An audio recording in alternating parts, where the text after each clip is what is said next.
नमस्कार दोस्तों, मैं उत्तम एग्रो में आपका स्वागत करता हूं। मैं आपके लिए लेके आया हूं कुछ ICR, BHU, Z, JRF, SRF, AO, double AO, UP cadet, NSC, agriculture BEd entrance exam है। Most important question. ठीक है दोस्तों, चलते हैं। पहला क्वेश्चन है दोस्तों हमारा, तंबाकू की पत्तियों की कच्च से निकलने वाली अंतःभूस्थारी शकर्स को तोड़ना क्या कहलाता है? तो तंबाकू की पत्तियां, जैसे ये तंबाकू का प्लांट है दोस्तों, ये पत्तियां निकली, इनके कच्च से, यहाँ से जो शकर्स निकलते हैं, उनको निकालने की क्रिया क्रिया क्या कहलाती है? तो उनको निकालने की क्रिया को, उस कच्च को तोड़ने की क्रिया क्या कहलाती है? तो डिसैकरिंग कहलाती है। तंबाकू की पत्तियों को के कच्च से निकलने वाली अंतःभूस्थायी शकर्स को तोड़ने की क्रिया डिसैकरिंग कहलाती है। प्रथम बार डिसकरिंग करने के बाद पत्तियों के अक्ष में, अगर एक बार डिसकरिंग हमने कर लिया है तो उन जहां से हमने डिसकरिंग किया है, यहाँ से जैसे डिसकरिंग कर लिया हमने, यहाँ से तोड़ दिया, तो यहाँ से तोड़ने पर वहां पे जो है क्या करना चाहिए हमें दोस्तों? मैलिक हाइड्राजॉइड। मैलिक हाइड्राजॉइड, अगर मैलिक हाइड्राजॉइड नहीं है दोस्तों तो नारियल का तेल वहां पे हम लगा देते हैं, तो वहां से जो है दोबारा सकर्स पुनः नहीं निकलती। ठीक है दोस्तों।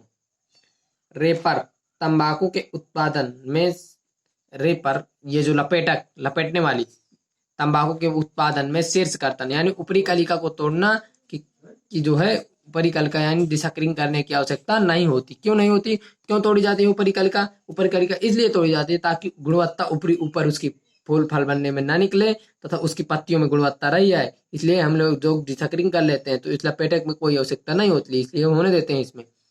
शीर्ष कर्तन के तुरंत बाद, शीर्ष कर्तन के तुरंत बाद 20 से 25 सेंटीमीटर लंबी सुई से तने को छेदने की क्रिया क्या कहलाती है? जब हम शीर्ष कर्तन करते हैं उसके थोड़ी देर बाद या तुरंत बाद 20 से 25 सेंटीमीटर लंबी ये सुई होती है, नेरिल होती है, उससे जो है हम तने छेदने की क्रिया, उससे जो हम तना छेद देते हैं, उस क्रिया को क्या कहते हैं? तो उस क्रिया को पियर्सिंग कहलाती है। क्या कहलाती है? पियर्सिंग। क्या दोस्तों? पियर्सिंग, तना छेदने की क्रिया। ठीक है दोस्तों, ये मोस्ट इंपॉर्टेंट क्वेश्चन है आपका। पकी हुई पत्तियों को तोड़ने की क्रिया क्या कहलाती है? अगर हमारी पत्तियां, तंबाकू की पत्तियां पक गई हैं, उसको तोड़ने की क्रिया क्या कहलाती है? तो प्राइमिंग कहलाती है। क्या कहलाती है दोस्तों? प्राइमिंग। Most important question. वे विभिन्न क्रियाएं जिनके द्वारा उत्पादन में उपयुक्त नमी, स्वाद और गंध गंध और लचक उत्पन्न की जाती है। वे सभी क्रियाएं जिसमें जिसके उत्पादन में नमी, स्वाद, गंध और लचक, ये सब क्रियाएं उत्पन्न की जाती हैं, उसे क्या कहते हैं? तो उसे रचाई कहलाती है। वह क्रिया रचाई कहलाती है। ठीक है दोस्तों। रचाई की गई पत्तियों में कितने परसेंट नमी होना चाहिए? तो रचाई की गई पत्तियों में नमी प्रतिशत 10 से 12%। कितनी दोस्तों? 10 से 12%। तंबाकू में मैलिक अम्ल, तंबाकू में मैलिक अम्ल कितना पाया जाता है? तो तंबाकू में जो मैलिक अम्ल पाया जाता है तो 8 से 10% पाया जाता है। कितना दोस्तों? 8 से 10% तंबाकू में मैलिक अम्ल पाया जाता है। सिगरेट तंबाकू की रचाई, जो सिगरेट तंबाकू में हम रचाई करते हैं तो किस मेथड से करते हैं? तो धूमनाल विधि या धूमनाल संसाधन द्वारा। किसके द्वारा दोस्तों? धूमनाल विधि द्वारा, धूमनाल संसाधन द्वारा तंबाकू, सिगरेट तंबाकू में हम रचाई करते हैं। पत्तियों का गहरा रंग, पत्तियों का गहरा रंग किसकी अधिकता के कारण होता है? तो पत्तियों को जो गहरा गहरा हरा रंग होता है वो किसकी अधिकता के कारण होता है? निकोटीन के कारण। किसके कारण दोस्तों? निकोटीन। निकोटीन जो तंबाकू में पाई जाती है तो 5 से 7% तक पाई जाती है निकोटीन। ठीक है दोस्तों। जलने के बाद अच्छे तंबाकू की राख, जब हम दोस्तों नोट, जलने के बाद अगर हम तंबाकू की परीक्षा करना है तो उसे जलने के बाद अच्छी जो तंबाकू होती है, क्वालिटी अच्छी होती है, वो जलने के बाद सफेद हो जाती है, उसकी राख जो है सफेद हो जाती है। ठीक है दोस्तों। रचाई के बाद तंबाकू की पत्तियों में एक विशेष स्वाद, तंबाकू में जो रचाई के बाद एक स्वाद उत्पन्न होता है, विशेष स्वाद, वो किसके कारण होता है? तो ग्लूकोसाइड एक अम्ल होता है, उसकी उपस्थिति के कारण। जितने अधिक ग्लूकोसाइड अम्ल तंबाकू में हमारा रहेगा उतना ही अधिक हमारे स्वाद तंबाकू में बढ़ेगा। ठीक है दोस्तों। गन्ना में कटाई के समय वृक्ष प्रतिशत कितने परसेंट रखना चाहिए? गन्ने में अगर हम कटाई कर रहे हैं तो उस समय जो है वृक्ष प्रतिशत हमें चेक कर लेना चाहिए। तो कितने परसेंट होना चाहिए? 18 से 20% तक वृक्ष प्रतिशत होना चाहिए, तब हमें गन्ने में कटाई करना चाहिए। गन्ना का दोस्तों आपको बोटानिकल नेम पता होगा, सेकेरम ऑप्शिनेरम होता है। ठीक है दोस्तों। ज्वार के दानों में कटाई करते समय नमी प्रतिशत, अगर ज्वार, ज्वार का बोटानिकल नेम क्या होता है दोस्तों? तो ज्वार का बोटानिकल नेम होता है, क्या होता है? Sorghum bicolor. इसे कैमल क्रॉप के नाम से भी जाना जाते हैं। ठीक है दोस्तों। इसमें जो है एससीएन नामक एक विषैलिक एसिड एसिड उत्पन्न हो जाता है अगर पानी की कमी से, सिंचाई नहीं होने पर। इसमें जो ज्वार के दानों में कटाई करते समय उससे पहले नमी प्रतिशत कितना होना चाहिए? तो 28% से कम होना चाहिए ज्वार के दानों में कटाई करते समय। हरित क्रांति संबंधित है, हरित क्रांति हमारी किससे संबंधित है? तो हरित क्रांति जो संबंधित है वो किससे है दोस्तों? खाद्यान्न उत्पादन से। खाद्यान्न उत्पादन, जो हरित क्रांति चलाई गई थी तो वो खाद्यान्न उत्पादन में बढ़ावा के लिए चढ़ाई चढ़ाई गई थी। ठीक है दोस्तों, हरित क्रांति के जो जनक हैं, तो हरित क्रांति के जनक जनक अगर इंडिया में पूछे यानी भारत में, तो भारत में जो है दोस्तों कौन है, डॉक्टर एम एस स्वामीनाथन।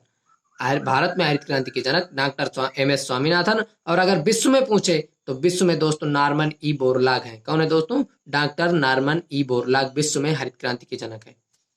ठीक है दोस्तों, गोल्डन क्रांति, गोल्डन क्रांति के जनक कौन है, तो गोल्डन क्रांति के जनक दोस्तों डॉक्टर के एल चड्ढा है। कौन है दोस्तों, डॉक्टर के एल चड्ढा गोल्डन क्रांति के जनक है। गोल्डन क्रांति किससे संबंधित है, तो गोल्डन क्रांति दोस्तों फल उत्पादन से, बागवानी उत्पादन से संबंधित है। ठीक दोस्तों, हरा सोना के नाम से किसे जानते हैं, तो हरा सोना के नाम से दोस्तों अफीम को जानते हैं। किसको दोस्तों, अफीम को हरा सोना के नाम से जानते हैं। दूध की रानी किसे कहते हैं, तो दूध की रानी जो है सानेन एक बकरी है, ये विदेशी नस्ल की बकरी है दोस्तों, इसको जो है दूध की रानी कहते हैं। ये जो है बकरियों में सबसे अधिक दूध देती है दोस्तों सानेन बकरी।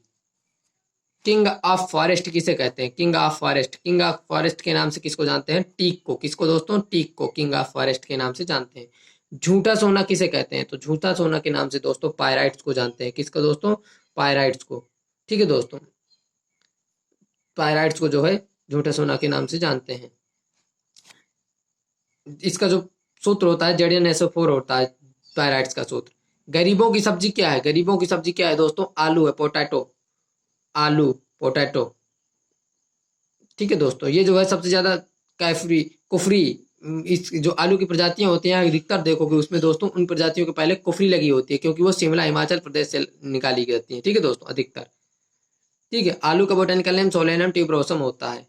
ठीक है, CPRI यानी सेंट्रल पोटैटो रिसर्च कहाँ है दोस्तों, तो कहाँ है दोस्तों, ये कुफरी उसमें है, शिमला हिमाचल प्रदेश में है दोस्तों स्थित है आलू का।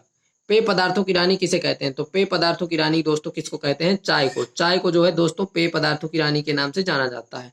वंडर क्राफ्ट क्या है, यानी आश्चर्यचकित फसल।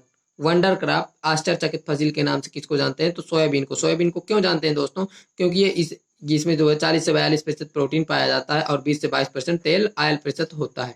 ठीक है दोस्तों, सोयाबीन को जो है दोस्तों हड्डी रहित मांस भी कहा जाता है, शाकाहारी मांस भी कहा जाता है सोयाबीन को। ठीक है दोस्तों, मानव निर्मित धान है या मानव निर्मित फसल है, मानव निर्मित फसल क्या है दोस्तों, तो ट्रिटिकेल है। क्या है दोस्तों, ट्रिटिकेल। ट्रिटिकेल जो है रिम्फू ने बनाई थी इसे। ठीक है दोस्तों, ट्रिटिकेल की खोज रिम्फू ने की थी। और ट्रिटिकेल जो है गेहूं और किसका दोस्तों, गेहूं और राई का जो है क्रॉस करा कर दोस्तों ट्रिटिकेल नामक वैरायटी निकाली गई थी। ठीक है, इसे मानव निर्मित फसल कहते हैं, यानी मानव ने बनाया था, यानी रिम्फू नामक वैज्ञानिक थे, उन्होंने इस गेहूं और राई का क्रॉस कराया जिससे ट्रिटिकेल नामक वैरायटी निकली। ठीक है दोस्तों, अगर आपको वीडियो पसंद आया हो तो लाइक सब्सक्राइब शेयर करना ना भूलें, क्योंकि मैं आपके लिए बहुत ही हेल्पफुल वीडियो बनाता रहता हूँ। ठीक है दोस्तों, जो आपके आगामी परीक्षा है बहुत ही महत्वपूर्ण है। दोस्तों इस वीडियो को उतना शेयर करो दोस्तों कि आपके हर एक एग्रीकल्चर स्टूडेंट के पास पहुंच जाए, ताकि उनके लिए बहुत ही हेल्पफुल हो सकता है।